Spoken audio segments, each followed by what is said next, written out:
It has turned out to be an annus horribilus. Nearly 30 years ago, the Queen had what she thought was her worst ever year.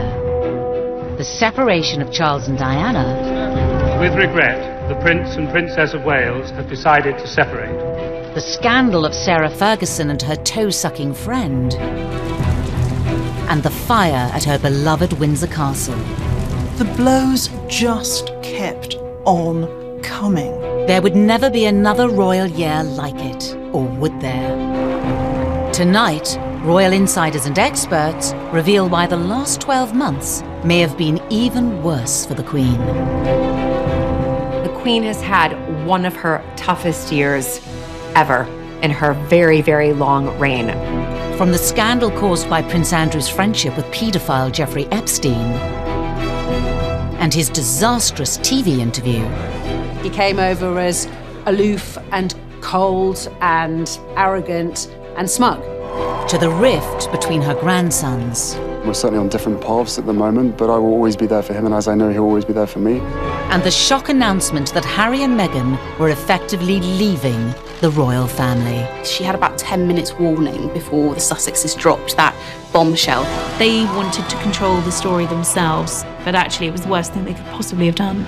And as well as her husband's poor health, there was the car crash which brought a whole heap of unwanted headlines. The Queen had to have put her foot down and said, "That's it, you can't drive anymore." As if all that wasn't enough, the last year has seen the Queen, now well into her 90s, embroiled in political controversy around Brexit. This is probably, I would say, the low point of the Queen's reign, having her people so divided over this issue. With even her impartiality being called into question. The 9/10 of the egg was, I think, on Boris Johnson's face, but maybe there was a bit of splatter on the palace's face as well. Very clearly, she would have been very displeased with Johnson as a result. Throughout it all, the Queen has remained steadfast and stoic, as each scandal and controversy has battered her beleaguered clan, but at huge personal cost. The past year has absolutely taken its toll on her. It has been her second annus horribilus.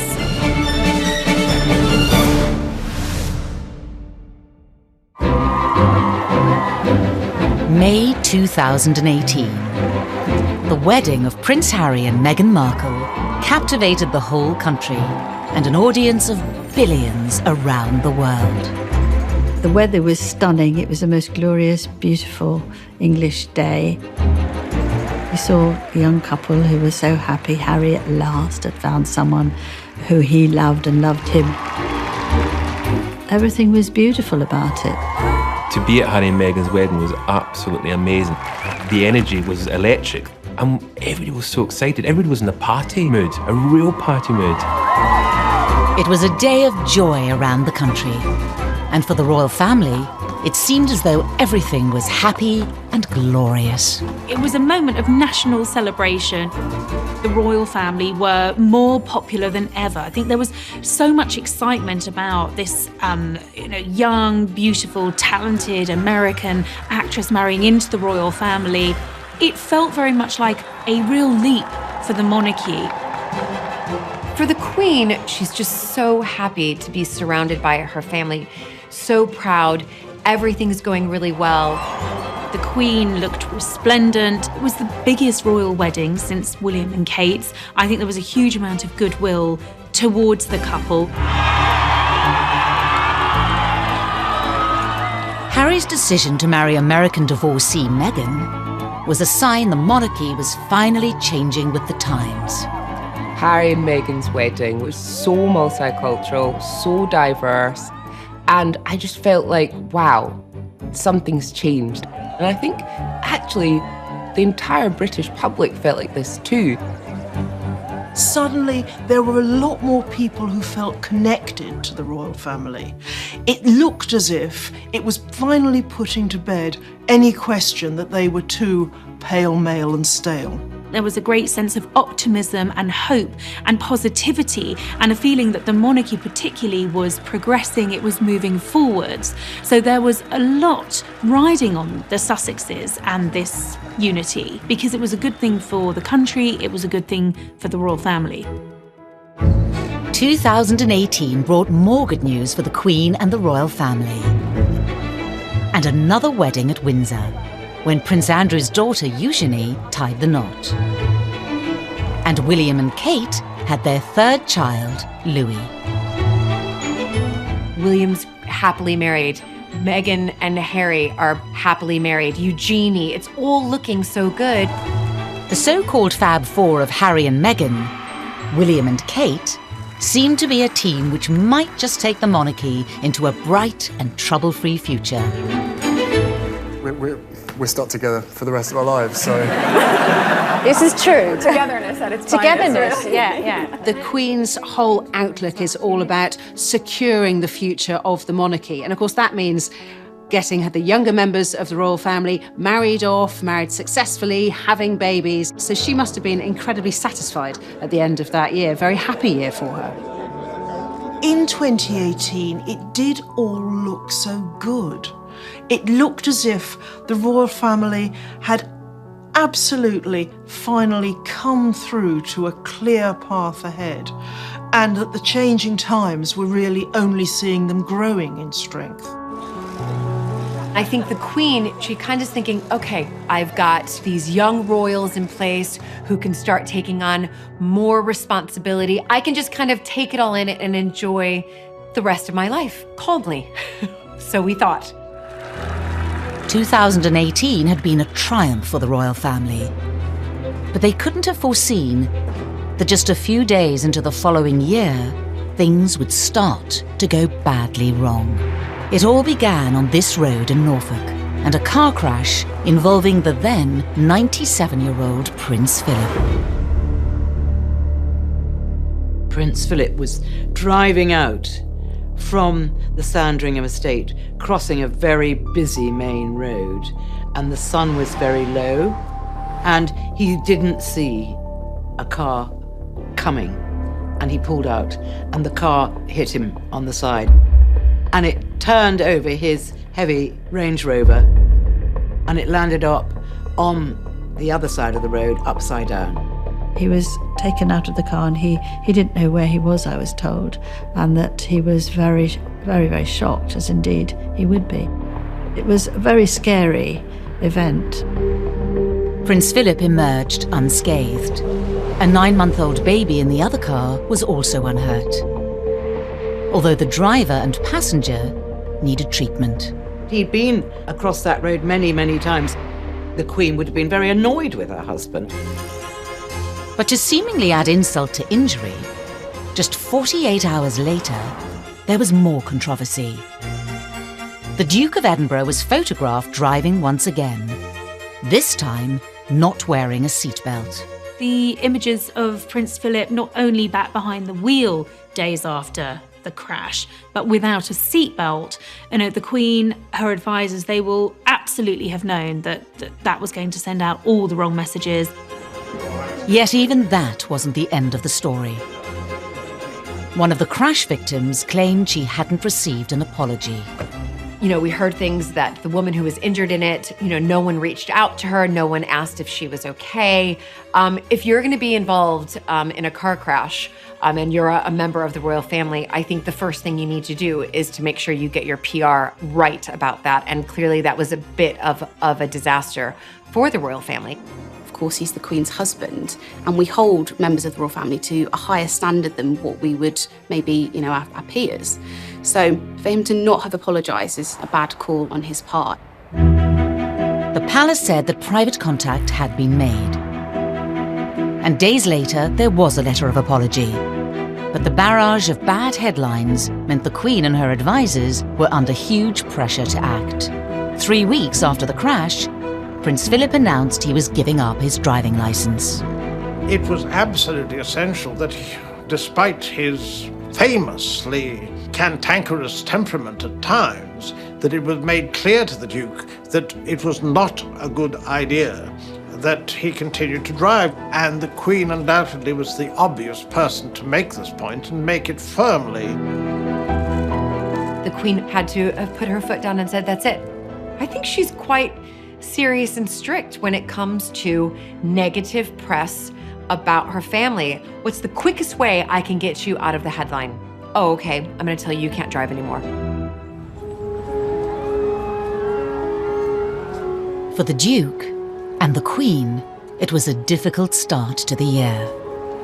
Prince Philip is a very proud man and has had to endure playing second fiddle to his wife for the last nearly 70 years. And I think being told by the palace that the time had come for him to admit defeat and to stop driving and in effect stop being an independent person, I think was very, very difficult for him emotionally and difficult for the Queen. The Queen's decision to encourage Prince Philip to give up driving came less than 18 months after he retired from official duties, leaving her to soldier on in public alone. I think it was a real changing moment when Prince Philip stepped back from doing royal duties. It's completely understandable to all of us because he was in his late 90s. But for the Queen, he was her rock and he was very dutiful for her. It must have been quite a transition for the Queen to have to carry out engagements on her own. We were always so used to seeing the Duke of Edinburgh, not by her side, always one step behind her, but very much in that role of a consort, in that supportive role. And he had done many, many years of great service for her, for the country, and she felt that more than anyone else, he had earned his retirement.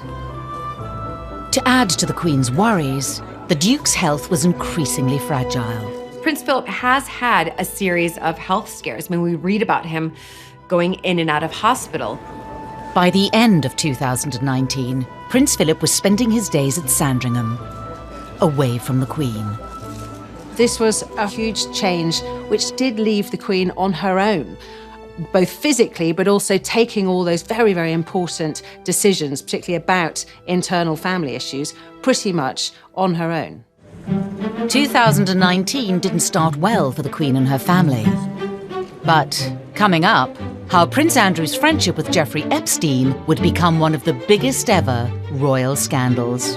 It is what they call a car crash of an interview. You're asking me to speculate on things that I just don't know about. If he didn't think that what he was doing was damaging to the Queen, it's simply obvious that he's an idiot.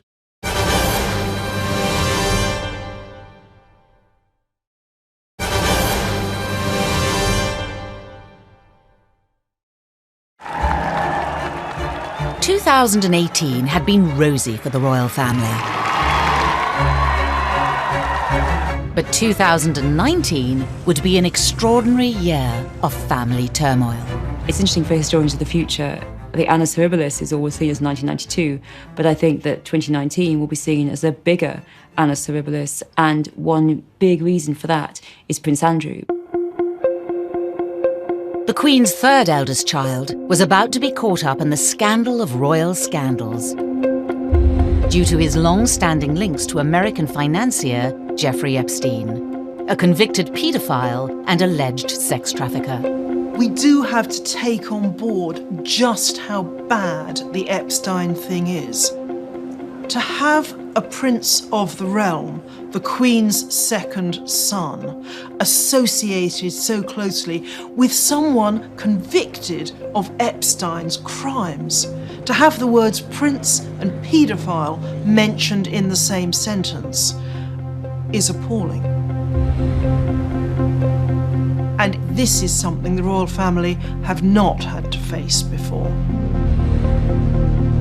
The Prince's association with Epstein began over 20 years ago, when he was introduced to the multi-millionaire hedge fund manager through Ghislaine Maxwell.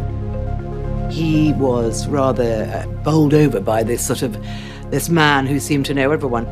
He didn't see that he was being used by this very seedy man who wanted to have Prince Andrew on his arm for parties and a friendship. Prince Andrew was alleged to have had sex with one of Epstein's teenage trafficking victims. Senior royal favourite son of the Queen's involved with an American paedophile. The story couldn't have been worse. Sources close to Prince Andrew claim the photo was fake, and he strenuously claims to have no recollection of meeting the victim. Some royal insiders believe he also assured the Queen there was no truth in the rumours. Andrew had spoken with the Queen about the story. He had assured her that he was innocent of any of the allegations against him. And as far as the Queen is concerned, this is her son. She believes him. Did you recover from this, sir? But this was one scandal that wouldn't go away. After Epstein committed suicide in the summer of 2019, Prince Andrew's name was dragged back into the controversy. They always say, never explain, never complain, and that has held them in good stead when a lot of stories have been swirling around because you think that'll just die down. Andrew clearly didn't think it was going to die down. And it didn't die down. With growing pressure from the media, the public, and questions around his own behaviour, Prince Andrew decided something had to be done. He's still not been convicted of any crime, so we can't say he is a criminal. He maintains he's innocent. This is ruining his life. This is clouding everything he does. So he decides, with remarkable stupidity, to give an interview to Newsnight and put his case forward. Andrew sat down to give one of the most extraordinary interviews of all time to a BBC TV audience of millions. He hoped it would turn public opinion, and he even chose to do it in Buckingham Palace itself. There were so many toe-curling moments of that interview with Emily Maitlis on Newsnight. She described dancing with you and you profusely sweating, and that she went on to have bath, possibly. There's a slight problem with the sweating because I have a peculiar medical condition, which is that I don't sweat, or I didn't sweat at the time. He said some crazy things. He said, well, I never met this girl in question. I was actually with Beatrice in the Pizza Express in Woking. I mean, you couldn't make it up. I'd taken Beatrice to a Pizza Express in Woking for a party at I suppose, sort of 4 or 5 in the afternoon. Why would you remember a Pizza Express birthday and being at home? Because going to Pizza Express in Woking is an unusual thing for me to do. I was particularly shocked when Andrew was asked by Emily Maitlis, did you see trafficked women in the palaces? He said, well, I'm used to staff, as if, you know, courtiers and secretaries and housemaids were the same as trafficked teenagers. I don't wish to appear grand, but there were a lot of people who were walking around Jeffrey Epstein's house. As far as I was aware, they were staff. They were people that were working for him or doing things. But you'd notice if there were hundreds of underage girls in Buckingham Palace, God. wouldn't you? But you would notice if there were hundreds of underage girls in Jeffrey's house. Wasn't there. Not when I was there. He came over as aloof and cold and arrogant and smug. Am I right in thinking you threw a birthday party for Epstein's girlfriend, Ghislaine Maxwell, at Sandringham? No, it was a shooting weekend. A shooting weekend? Just a straightforward shooting weekend.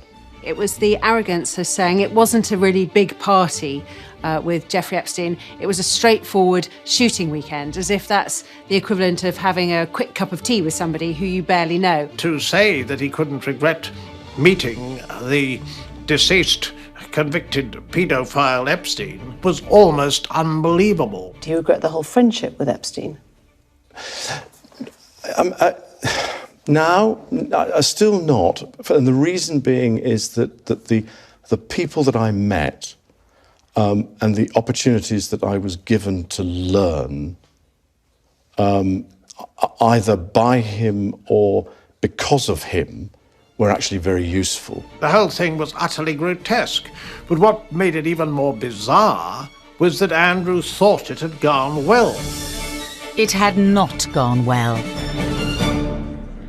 The fallout from the broadcast was huge. The Queen, who had reportedly only been told about the interview after it was set up, was reeling. If he didn't think that what he was doing was damaging to the Queen, it's simply obvious that he's an idiot. It is so patently, painfully obvious that it must be causing great grief and distress to his mother. Once again, the Queen had to take a difficult personal decision for the good of the monarchy and her country. The Queen and her advisors will be very aware that the Andrew situation needed to be dealt with swiftly, and it was. We saw very decisive leadership on the Queen's part. There really was no option but for Andrew to step down. And as a mother, that must have been very difficult for the Queen. You know, Andrew's long been regarded as her favourite son, but for her to have to tell him, this is it, you're going to have to step down from public life, essentially take an early retirement, must have been difficult, but duty has always come before self. Duty has always been more important than anything else to the Queen.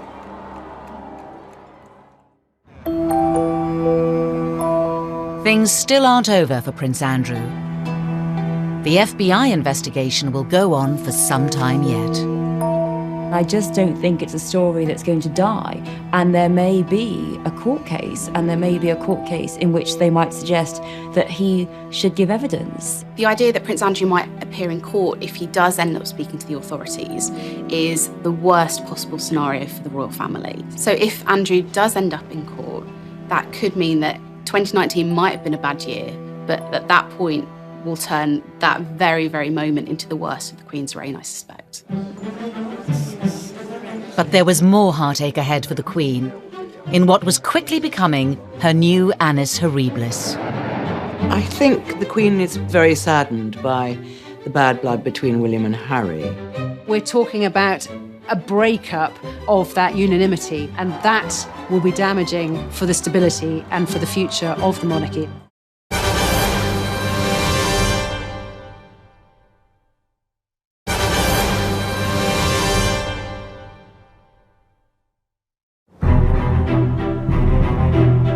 In 2019 saw the Queen face one of her most challenging years ever. In the last year and a half, things have gone badly wrong. It's a very difficult period for the royals. I think the Queen is quite worried about the impact 2019 will have had on her legacy. As the longest reigning monarch in British history and head of the Commonwealth, the Queen has had to endure some difficult moments. In the course of her long reign, she's had to deal with other times of crisis. Of course, she grew up in the Second World War. She has been through an abdication. She has been through 1997 and the death of Diana, and the moment where the nation really did appear to turn against the monarchy. For Queen Elizabeth personally, one year had stood out above the rest as her self-proclaimed most horrible. It has turned out to be an annus horribilis. I suspect that I'm not alone in thinking it so. Annus horribilis means, literally in Latin, a horrible year, a bad year, and the Queen coined it in a speech that she gave about 1992, which had been a very hard year for her. 1992 is not a year on which I shall look back with undiluted pleasure. And I think that was probably her greatest understatement. Absolutely an awful year for the Queen. Very rare to hear her speak about something in such personal terms. I sometimes wonder how future generations will judge the events of this tumultuous year. Of course, she was talking about her personal year. She was talking about her family.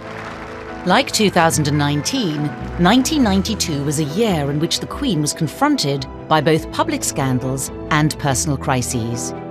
She also forged her reputation for showing great stoicism in the face of adversity. It was extraordinary because the blows just kept on coming. It was almost one crisis a month. 3 of her children in 1 year decided to end their marriages, and I think the Queen was very, very shaken by that. The first one was the Princess Royal, who divorced her husband, Captain Mark Phillips. He hardly knew what was happening. It all happened so quickly. By the end of the year, she'd remarried. And then the Duke and Duchess of York, obviously they were then going through difficult times. And then, of course, John Major announced in the House of Commons the worst thing. It is announced from Buckingham Palace that, with regret, the Prince and Princess of Wales have decided to separate. This decision has been reached amicably, and they will both to continue to participate fully in the upbringing of their children. At the time, I think, what on earth would the Queen make of this? Because it was her eldest son and technically the future King and Queen separating. I mean, talk about constitutional crises. I mean, that really was a crisis there and then.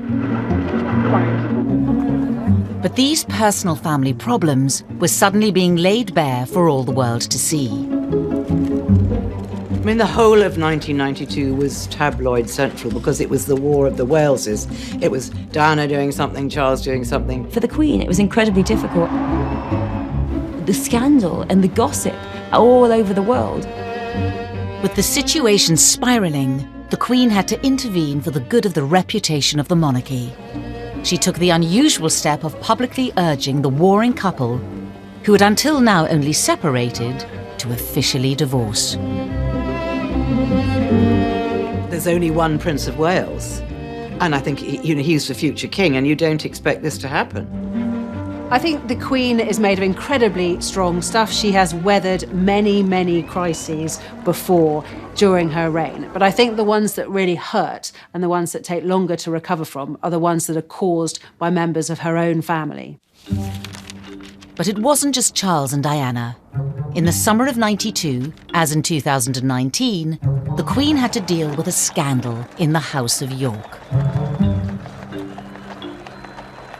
Then, of course, the whole, I can barely even say those words, but the toe thing. I mean, just... One of the most grotesquely gruesome images in the history of the royal family was in 1992 when Sarah Ferguson was having her toes sucked by her financial advisor, so-called John Brown. And then, to make matters even more worse, she had to confront the Queen and say, Mum, I am just so sorry. And the Queen was furious.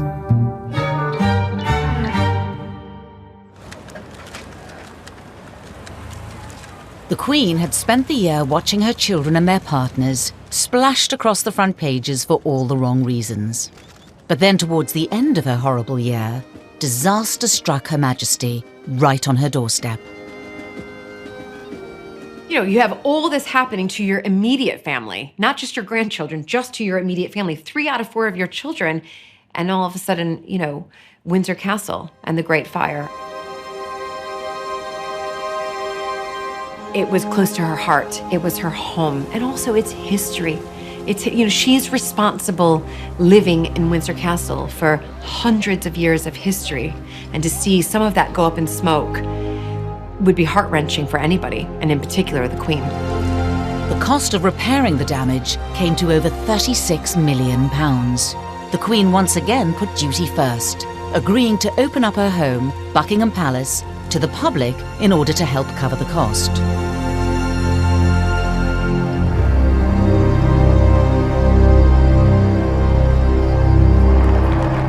(2019), and the Queen was once again facing an annus horribilus.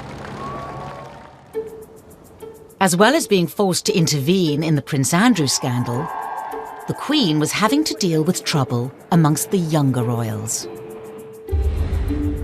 After making a triumphant debut when Meghan joined the fold, whispers had begun to spread that not all was right with the so-called Fab Four. for a lot of people, you know, we envisioned the Fab Four sticking together, and you know, they would go to events together and smiling and happy and joking around, and the pictures were there, and everybody just ate them up and loved it. Catherine, Harry, and I are delighted to be here this morning, and we're particularly happy to be at our first Royal Foundation event with Meghan.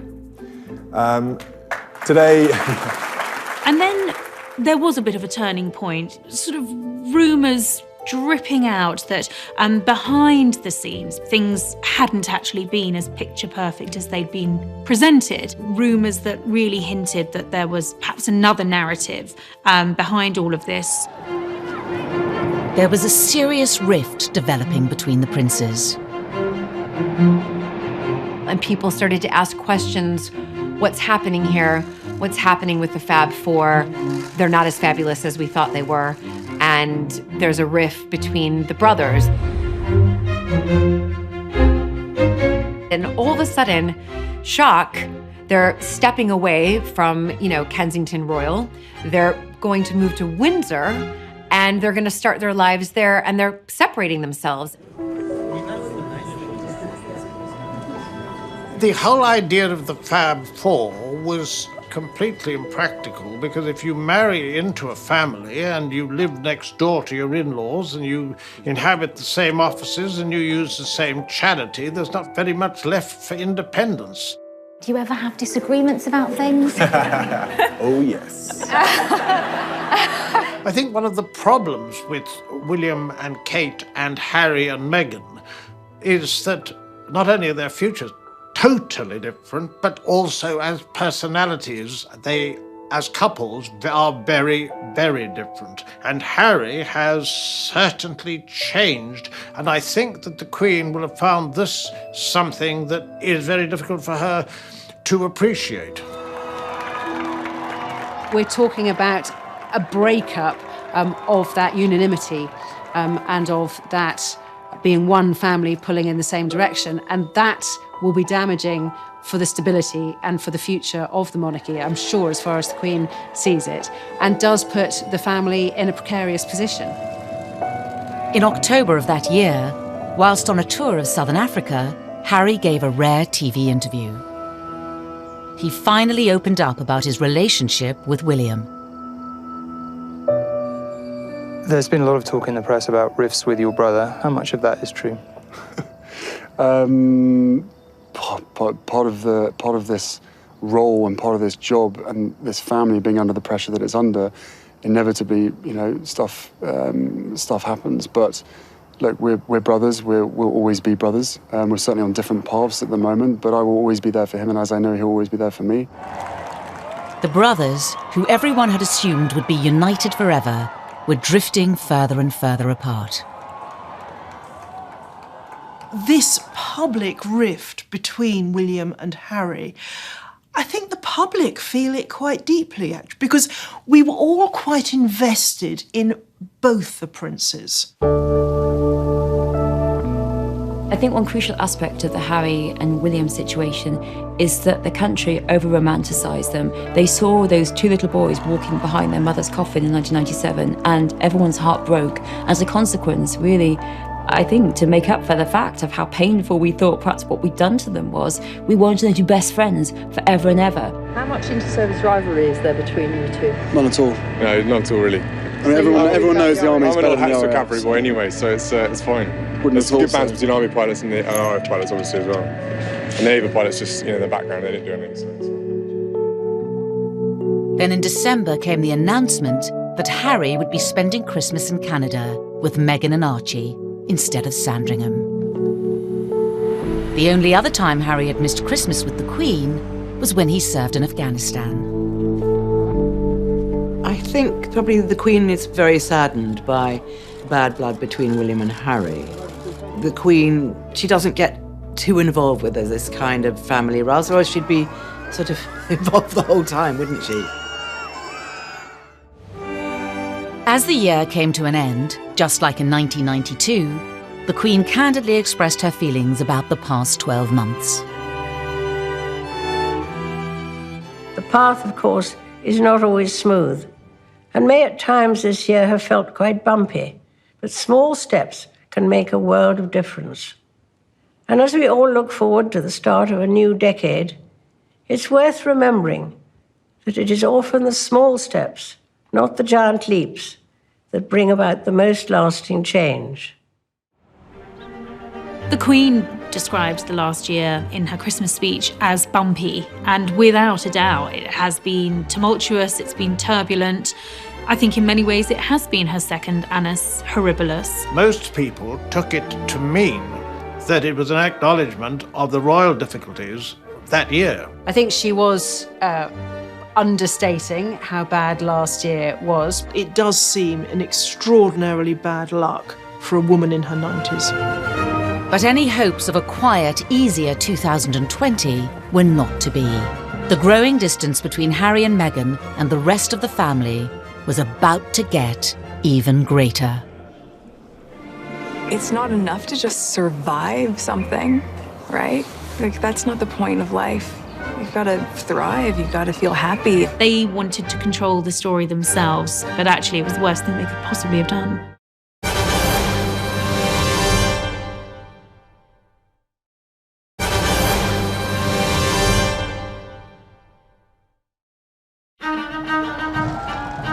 For the Queen and the royal family, the last year has been one of controversy and crisis. And just when it seemed things couldn't get any worse, Harry and Meghan dropped a devastating bombshell. The couple posted a statement online announcing their intention to step back as senior royals and seek a progressive new role within the family. They put this statement out, and it shocks everybody. The Queen was definitely blindsided by this statement. It was unprecedented. These were two of the most popular members of the royal family. Harry and Meghan said they wanted to become financially independent, but retain many of their other royal trappings. We're gonna have our cake and eat it too. We're gonna stay being dutiful to the Queen. We're gonna have a progressive new role within the royal family, but we're gonna become financially independent. The Queen knew that at some point the couple were hoping to go it alone. But before their new role had been agreed with the palace, the Sussexes' decision to go public seemed to come as a huge shock to her. What she didn't know was the actual statement they would release. Nobody was told that, just came out. Nothing had actually been signed off, nothing had been agreed. The Queen will have been caught off guard. She had about 10 minutes warning before the Sussexes dropped that bombshell. Rumours had been swirling that the couple were considering a move abroad. Now, they feared that someone at the palace was leaking stories to the press. A newspaper got a hold of the information, and they were going to break the story first. So we've heard that Harry and Meghan put that statement out before the newspapers could get a hold of it. They wanted to control the story themselves, and that was their way of doing so. But actually, it was the worst thing they could possibly have done. The news was all the more shocking because Harry had always enjoyed a close relationship with the Queen. She's always had a soft spot for Harry. Whatever controversies Harry has landed himself in, from, exposing himself in Vegas to, wearing a Nazi costume in his youth, she's always stood by him. The Queen was even willing to appear in this humorous promotional video for Harry's passion project, the Invictus Games. So we like to watch it together? Yes. Let's have a look. Hey, Prince Harry, remember when you told us to bring it at the Invictus Games? Careful what you wish for. Oh, really? Please. Boom. Harry is a sort of favourite grandchild, or he has been up to now. Things might have changed a bit. I was told by very, very good sources that the relationship between Harry and his grandmother had come under pressure. Just 18 months after that day of national celebration, the fairy tale seemed to be over. Meghan had clearly found royal life, the palace culture, and the tabloid press intensely difficult. Harry said he was determined to do all he could to prevent what happened to his mother being repeated. The couple opened up to Tom Bradby in this revealing ITV documentary. When I first met my now husband, My friends were really happy because I was so happy, but my British friend said to me, I'm sure he's great, but you shouldn't do it because the British tabloids will destroy your life. And I very naively, I'm American, we don't have that there. What are you talking about? That doesn't make any sense. I'm not in tabloids. I didn't get it. For me, and for my wife, you know, of course there's a lot of stuff that hurts, especially when the majority of it is untrue. I will not be bullied into playing a game that killed my mum. What Harry starts to feel is that he is fighting on his wife's behalf and no one is helping him. So can you put up with this? Yeah, well, I guess, and also thank you for asking, because not many people have asked if I'm okay.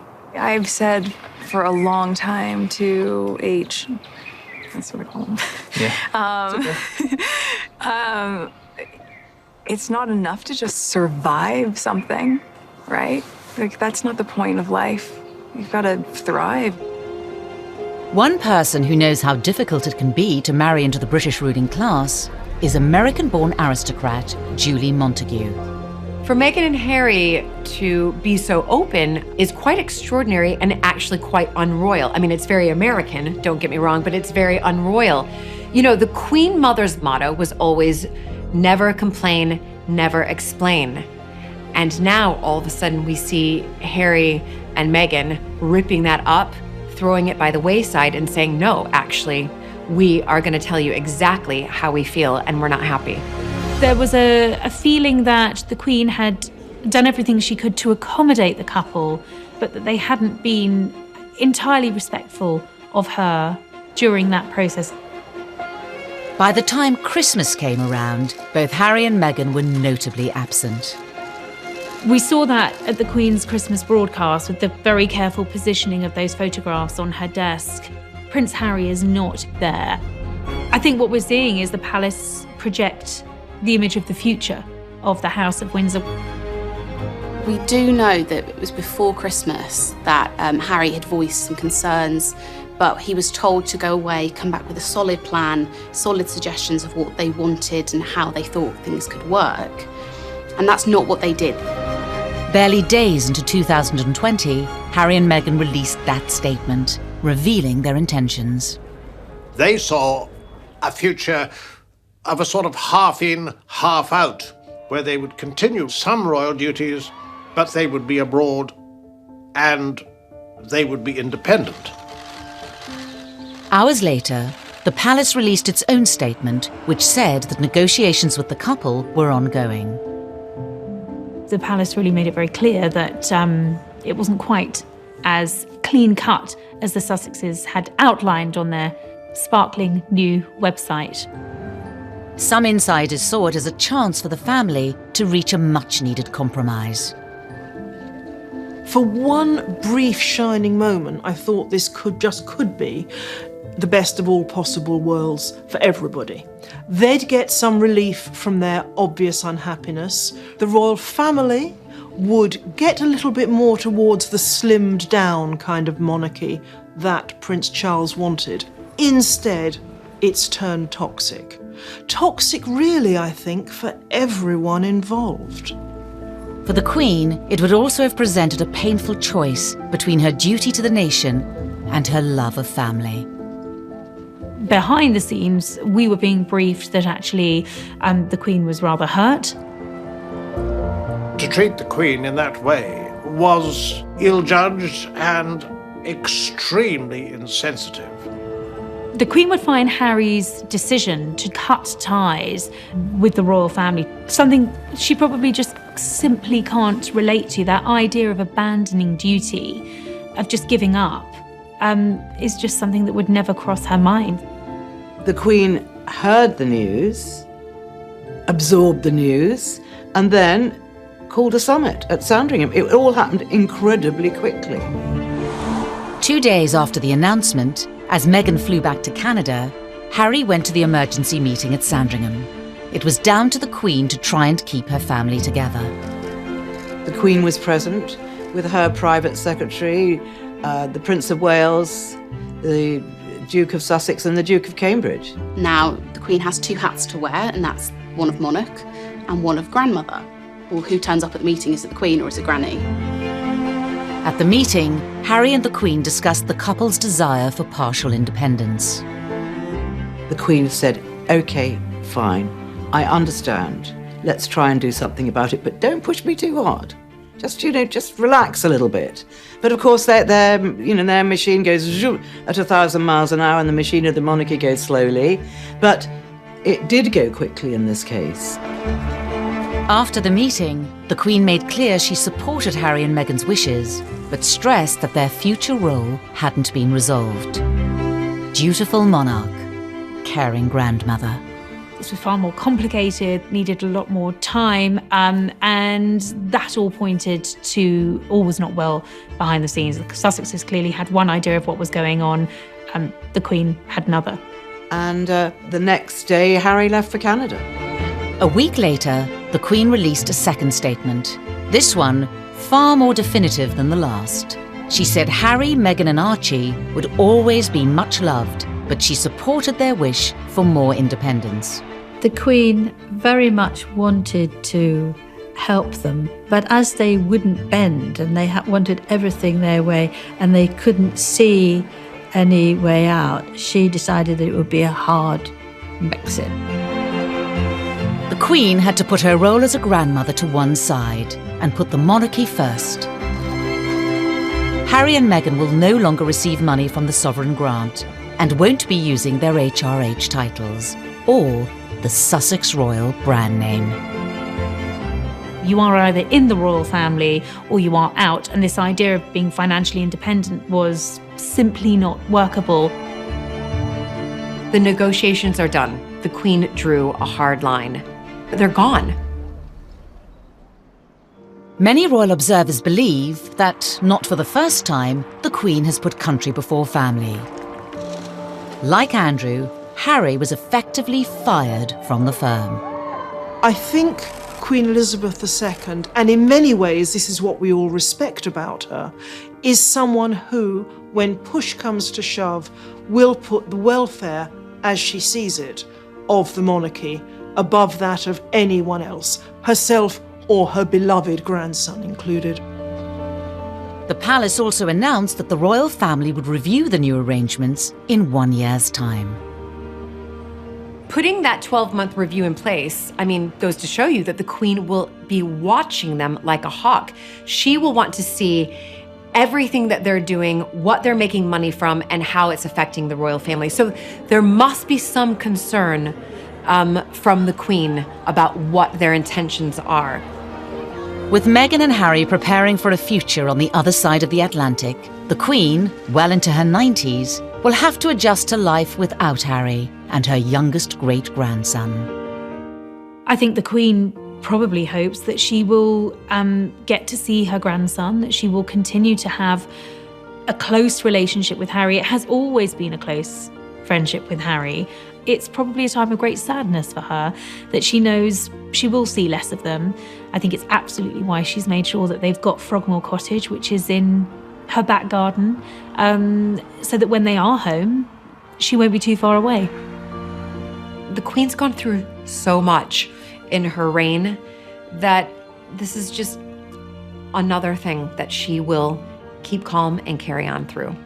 I think the Queen is ready to move on.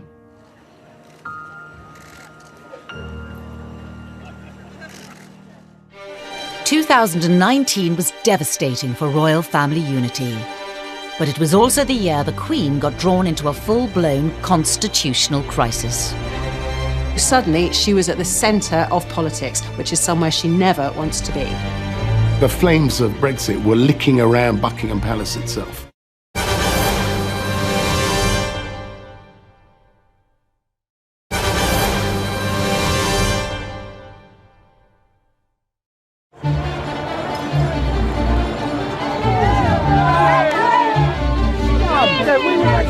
Brexit, one of the biggest political issues the Queen has encountered in more than 65 years on the throne. There's a political earthquake going to happen in this country, and it needs to happen very, very quickly. Stop that! Stop that! It threatened to dominate her year.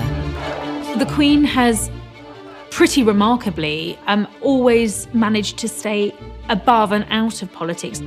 It must have been awkward, difficult, and very unwelcome to have been dragged unwittingly into Brexit.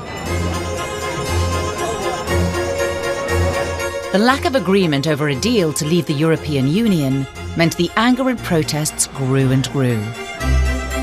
The Queen found herself presiding over a divided kingdom. This went on and on and on, and the country and families and communities were deeply divided right down the middle. The monarch was the unifying force. Throughout her reign, the Queen has always kept out of politics, and she would have been determined to do the same with Brexit. The Queen has been extremely careful to keep her personal views on Brexit very, very close to her chest. No one knows what the Queen thinks of Brexit. But as far back as 2016, before the actual vote itself, there were claims the Queen had given her view on the referendum. It's vital to her that she is apolitical, that she's politically neutral. She has been dragged into the Brexit argument. She was on the front page of The Sun not long before the actual referendum date. It was said that she was anti-EU. Headlines like that are an absolute no-no in the royal household. The story was supposedly leaked by two inside sources who claimed the Queen had been critical of the EU at private royal functions. The headline was later found by the Press Standards Organisation to be unsupported, after the palace filed a complaint, the first ever by a reigning monarch to the British press. The thing that probably makes the Queen or her advisors more anxious than anything else is any hint that she, the constitutional monarch, might be drawn into a political controversy, a party political controversy, especially if it's a very fierce one. 3 years on, and the Queen would find herself at the centre of the Brexit debate once again, shortly after Boris Johnson became the 14th Prime Minister of her reign. We saw a new government in 2019 determined to push things through, determined to take no prisoners, determined to, as the quote went, get Brexit done. The British people have had enough of waiting. The time has come to act, to take decisions. They did that by announcing that they were going to prorogue Parliament, close Parliament down for longer than expected. They needed the Queen's permission to do that. Now, within our constitution, if the government of the day asks the Queen to do something, within reason, the Queen is expected to follow those orders. The Prime Minister's shutdown of Parliament was hugely controversial. The trouble is, with this particular request, there was so much controversy surrounding it, legal and constitutional, that an awful lot of people, including the opposition leaders, criticised directly the Queen's role in this. If she'd refused him, that would have been political dynamite. And I suppose they decided they would go with what they thought was the sort of course of least resistance. The Queen accepted Boris Johnson's request for a 5-week break in Parliament. This is the oldest Parliament in the world. He's stopping it so he can force through his unelected ideas. The flames of Brexit were licking around Buckingham Palace itself. But within days, the Supreme Court ruled the prorogation of Parliament had been illegal. The decision to advise Her Majesty to prorogue Parliament was unlawful. This means that the order in council to which it led was also unlawful, void, and of no effect, and should be quashed. The prorogation was also void and of no effect. It was a terrible moment, really, for the Queen, not only to be dragged into that argument, but also to be dragged into the court decision that it was illegal, because the whole principle of constitutional monarchy is that the Queen takes her Prime Minister's advice. Boris Johnson and Jacob Rees-Mogg, the leader of the House of Commons, were accused of misleading the Queen. Did you lie to the Queen when you advised her to prorogue to suspend Parliament? Absolutely not. We need a Queen's speech. We need to get on and do all sorts of things. So they wouldn't know what they were talking about. It's normal functioning of our constitution. Since the prorogation was ruled unlawful by the Supreme Court, very clearly she would have been very displeased with Johnson as a result. The decision was reversed, and Parliament reopened after just 15 days, 3 weeks shy of Boris Johnson's original request. My Lords and members of the House of Commons, my government's priority has always been to secure the United Kingdom's departure from the European Union on the 31st of October. There was some embarrassment around the monarchy in that it had accepted this advice from the Prime Minister that it was fine to prorogue. So the 9/10 of the egg was, I think, on Boris Johnson's face, but maybe there was a bit of splatter on the palace's face as well. Away from Britain's most politically charged debate in decades, the Queen was also having to face controversy involving a former Prime Minister. In September, David Cameron released a tell-all autobiography detailing what happened in one of his private conversations with the Queen. The Queen's weekly meetings with her Prime Ministers have always been completely private. I mean, even Prince Philip is not present. One of the book's revelations referred to a conversation regarding the Scottish referendum in 2014.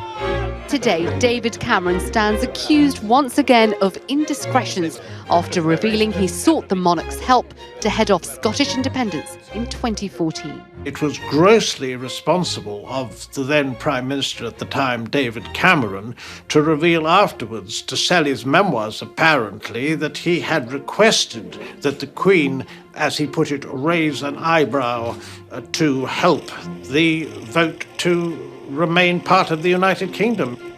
Cameron later divulged the details of the conversation in this revealing BBC documentary, watched by millions.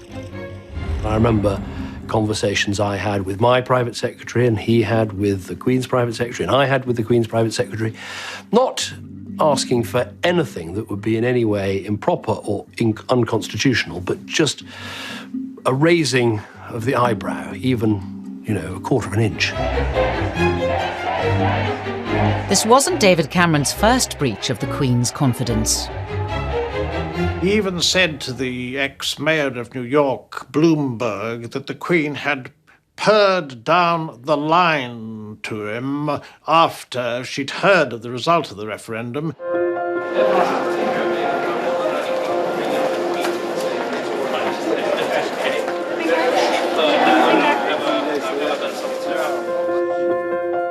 David Cameron did later apologise for his indiscretion.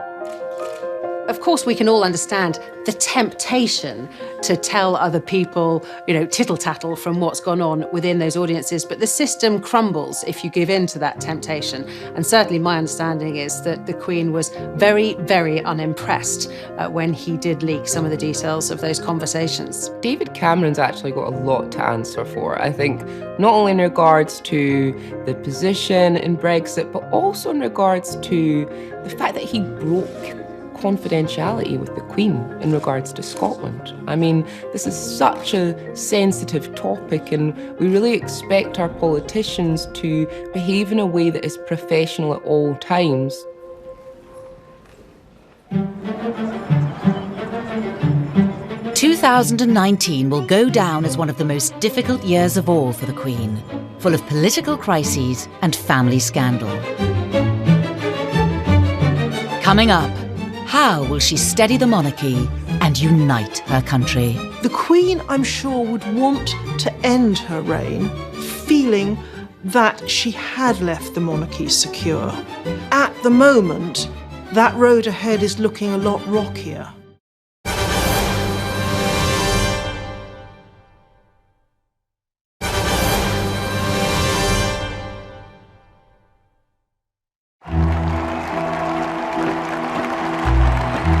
The past year and beyond has seen the royal family struggling, perhaps like never before. Listen, the Queen has had one of her toughest years ever in her very, very long reign. If you think about the last year for the Queen, her favourite son letting her down immensely, causing the royal family a huge amount of negative headlines and anxiety, I think she must feel devastated. And 2020 has continued the Queen's streak of bad luck.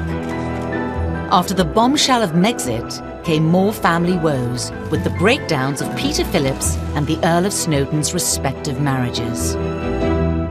As if the Queen didn't have enough divorce and division going on, Peter Phillips, who is her eldest grandchild and the son of Princess Anne, has also split from his wife, as had the son of Princess Margaret. I think these would upset her very much. When he got married, Peter Phillips embarrassed the Queen when he proudly appeared on the front page of Hello magazine. Most people don't know much about him, but one thing that most people do remember is that when Peter and Autumn sold the rights of their wedding to Hello, the principle of having a royal wedding commercialized in this way was absolutely scandalous, and it will never happen again.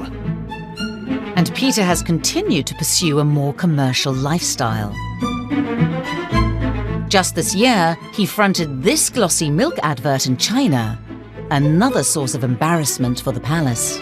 我爱喝娟山鲜牛奶. His most recent advertisement for milk for a state-owned dairy farm in China is rather bizarre. This is what I drink. You cannot do those sorts of things. But they're in a problem, you know, they have to earn a living, they don't get money, and they are in a sort of neither here nor there. They're not ordinary people and they're not active members of the royal family. It's very, very difficult. He is not a working royal. It's up to him to make money as he sees fit. But he might have considered the context in which most viewers will have seen this advertisement and have thought it pretty tacky. The events of the last year have left the royals in crisis. But even if it means putting country before family, the Queen seems determined to restore the monarchy's reputation. I definitely think that the Queen has gone through such a battering over the years. She's 93, she's a granny. The Queen, I'm sure, would want to end her reign feeling that she had left the monarchy secure. She had played her part in steering it onto a safe future path. And at the moment, that road ahead is looking a lot rockier than it has done. I think this is now the time for the monarchy to look deeply at itself and to think in a fundamental way, which maybe it hasn't for 100 years. What is the monarchy's style that is appropriate for Britain and indeed the Commonwealth in the 21st century? It's a difficult situation because a lot of younger people can't see the point of the monarchy. Older people think that it's a great institution and highly respected. So I think it's a little wobbly, but the royal family has been going for hundreds and hundreds of years. I think we often say this will be the end of the royal family, but so far it looks as if it can overcome with time and sensible ruling from whoever is king or queen. In the public eye, we are starting to see much more of William and Kate, and really much more of Charles and Camilla. So I think that right there is the new Fab Four. The Queen's programme is balanced so she is able to perform her duties with the necessary adjustments. The way this is being handled has been very successful. The way the Prince of Wales and the Duchess of Cornwall have handled their engagements, and the way also William and Kate have handled theirs, shows that the inner core of the future monarchy is in safe hands. Throughout all the problems her family and her country have faced, the Queen has remained dedicated and devoted. The Queen is still firmly in control. And I think for somebody of her age to still be in control, particularly now that she no longer has her husband by her side, helping her with these decisions, doing the summits, taking the decisions, telling Harry what he could and couldn't have, I think is a sign of great strength. And she is as popular now as ever. I think in 2020, you see a nation, you see a world who have so much respect, love, and affection for Queen Elizabeth II. She will make sure that the House of Windsor, its succession, is safe and that there is much to look forward to. I think people love the Queen because she's always there. She doesn't go off on exotic holidays. She never has done. So you know that you look out of the window, you think, oh, it's raining. You think, oh, well, it'll be raining over her too. And I think she's always there. You can look to her in times of trouble. And there's this continuity and this feeling of safety around our monarchy. For the Queen and the royal family, the last year has been one to forget. From Prince Philip's ailing health and his car crash, the scandal engulfing Prince Andrew, the rift between Harry and William, plus, of course, Megxit, and the controversy over Brexit. It has been one of the most challenging periods of her reign. But the Queen remains as resilient and dutiful as ever. You know, if you look at the reign of the Queen, she is the stable figure. Nearly 20 years ago, she had that disastrous year where everybody was either separating or divorcing or affairs were coming out. And there was the Queen putting it all back together, making sure everybody is and was okay.